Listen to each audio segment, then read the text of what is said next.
right? Both of them, the Chocolate City. So I got ties in DC, you know, family deep, all that, like literally. So basically, I was on the way back from DC. Donnell called me and said, "Yo, where you at?" I said, "Yo, I'm on the way back to NYC from DC, right?" So he said, "What you doing tonight?"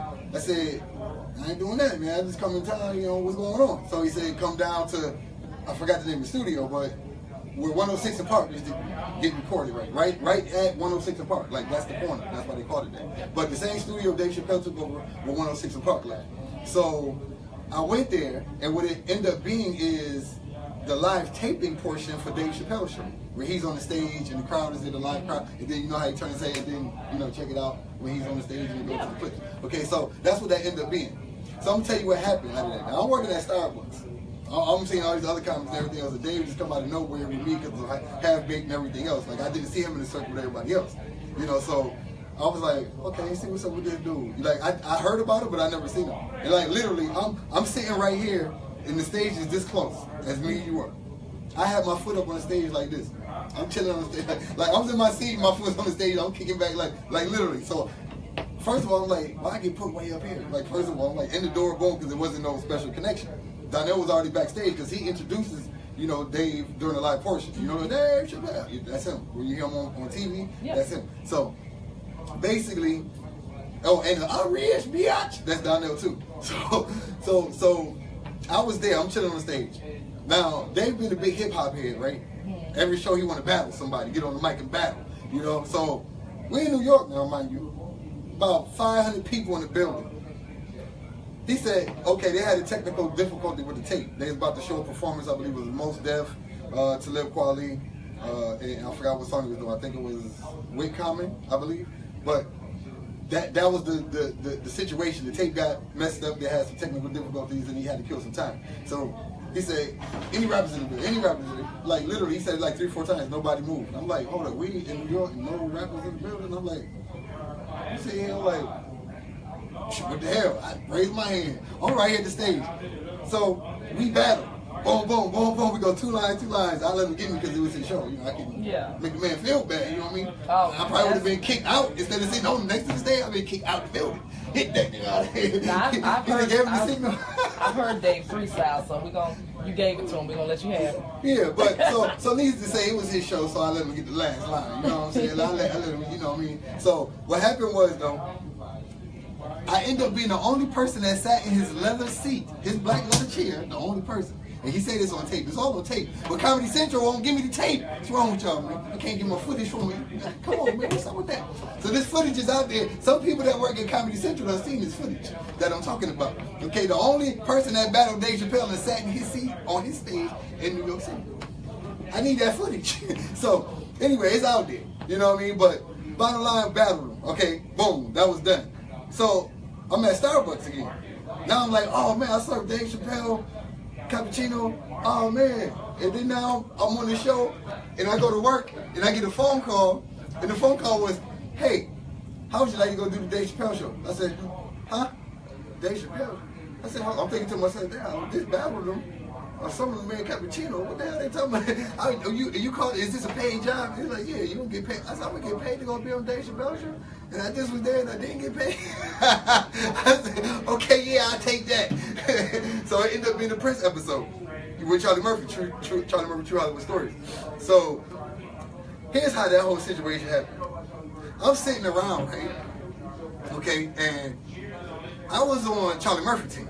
I was on the shirts, okay? I was the shirts, okay? Original shirt, right? So we sitting around, and one of the production assistants come in. You know how they do that look? They look around. You, come in. So that you was me. Come in. I'm like, look at that. You know, I'm in the room chilling with the shirts, talking. We bonded.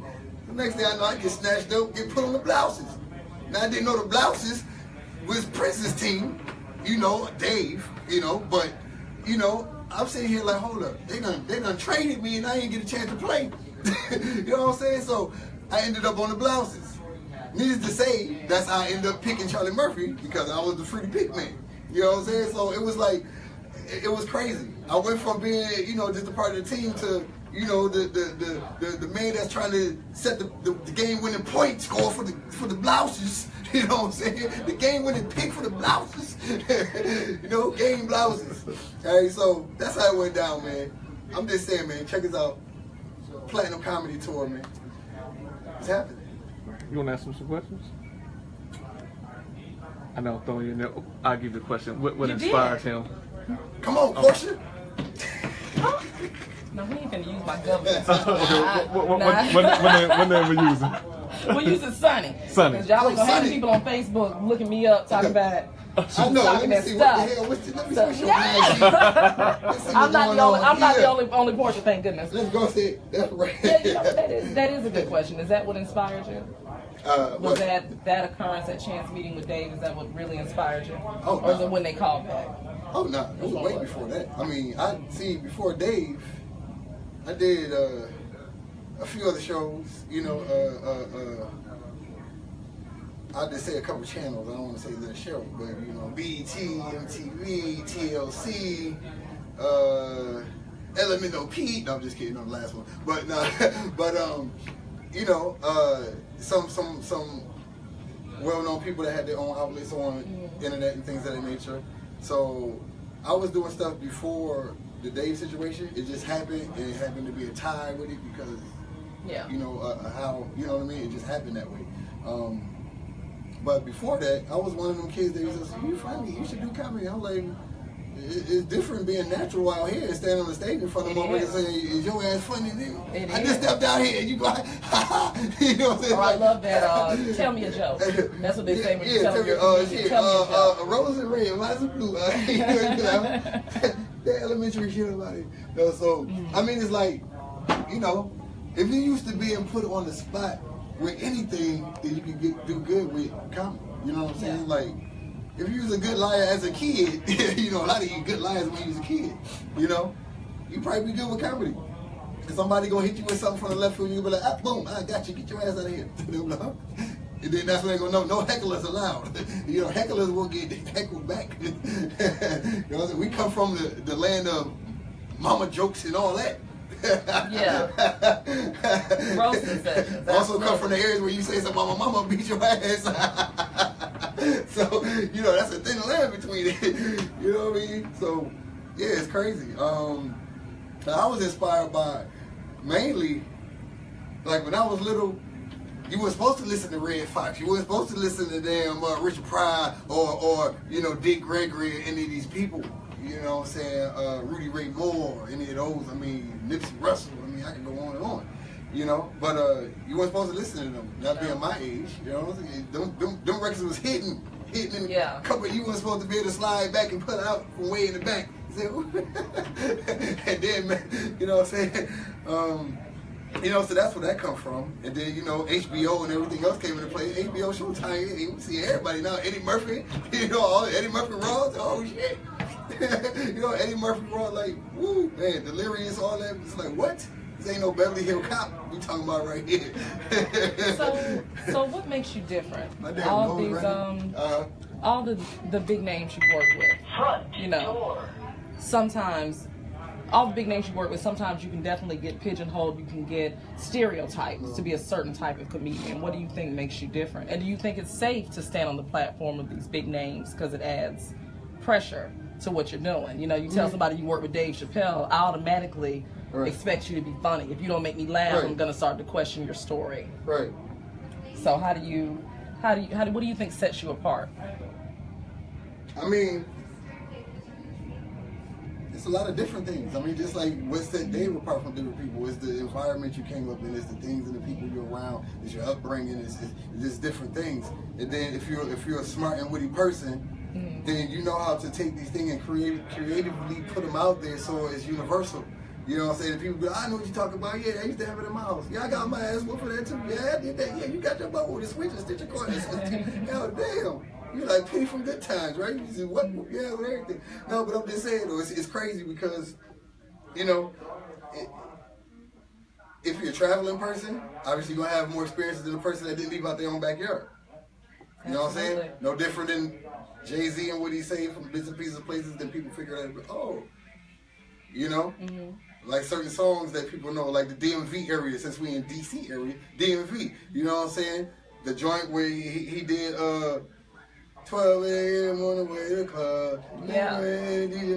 I mean, that's a song that came from something up by the DC. Go Go. You know what I'm saying? You know, but for people that don't know that, like Go Go, what is that? Like I said, I got my family all through DMV, so you know what I mean?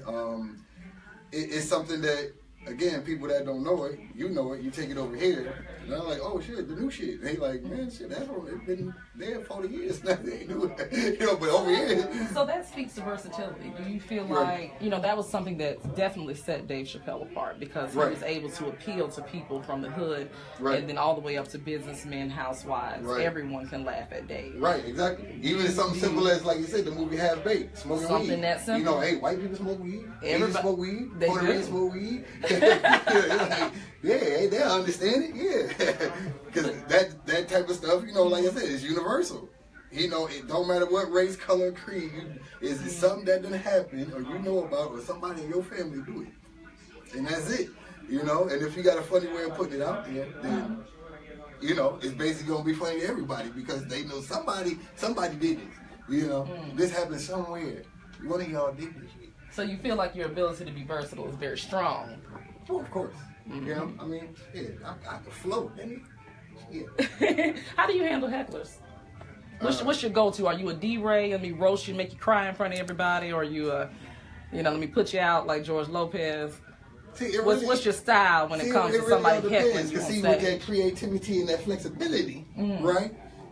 It all depends, because see, the environment, you know, like if I'm in an environment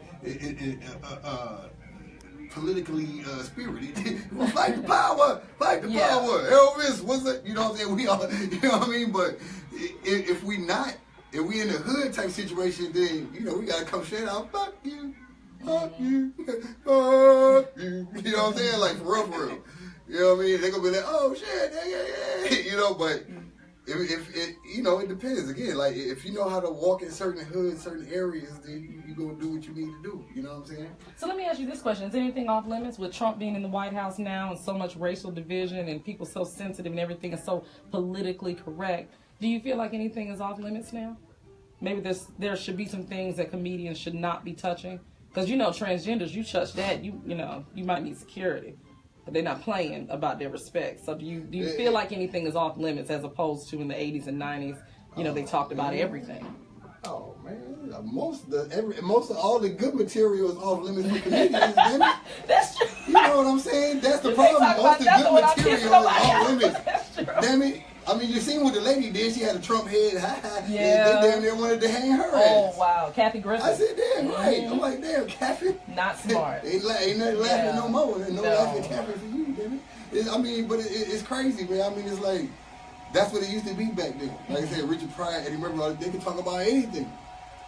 So what do you think has changed? Not so much the racial divide. Everybody touchy. Everybody too touchy.